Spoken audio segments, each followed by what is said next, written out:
Welcome to my channel. In this video, I will share with you how to disable FileVault on a Mac.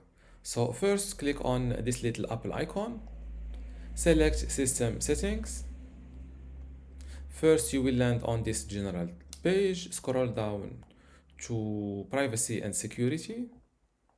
Then scroll down again, looking for FileVault. This is it. As you see, it is on right now. Click on it. And next to FileVault, click on Turn Off. You need to fill in your password. Click on Unlock. You can use your Mac while the disk is being decrypted and check on the progress in privacy and security settings. Click on Turn Off Encryption.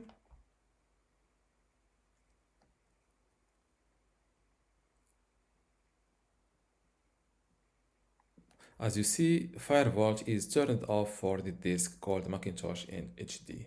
And now if I go back to the previous page, as you see next to FileVault, the status is off. And this is how to disable FileVault on a Mac. If you still have a question, leave it in the comments below and don't forget to give this video a like. Thank you.